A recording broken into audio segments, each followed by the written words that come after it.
Après 4 heures d'intenses négociations, les États-Unis et leurs alliés de l'OTAN ont rejeté les exigences russes concernant l'Ukraine.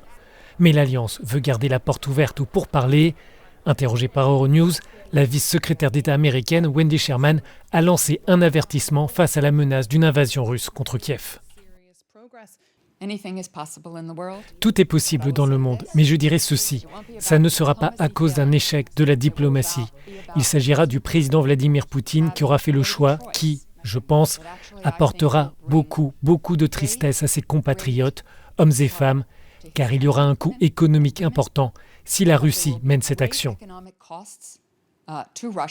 Je pense qu'il le sait, il aura entendu beaucoup de solidarité tout au long de la semaine, donc il sait que nous serons unis pour imposer des sanctions s'il fait le mauvais choix.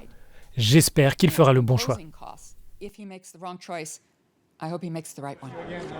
La responsable américaine ne s'attend pas à obtenir dans le courant de la semaine une réponse de la Russie.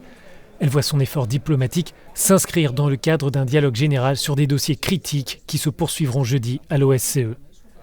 De son côté, le secrétaire général de l'OTAN assure que l'Alliance ne se pliera pas aux exigences russes. Nous sommes prêts à une diminution équilibrée et vérifiable des forces dans le cadre d'accords de contrôle des armes conventionnelles ou nucléaires. Mais nous n'accepterons pas une réduction unilatérale et sûrement pas à la lumière du renforcement significatif des capacités militaires russes. Nous devons comprendre que la Russie est l'agresseur. La Russie a envahi l'Ukraine, elle occupe une partie du territoire ukrainien en Crimée et elle continue de contrôler ou de déstabiliser l'est de l'Ukraine. Pour le secrétaire général de l'OTAN, Jens Stoltenberg, le danger d'un conflit armé en Europe est réel.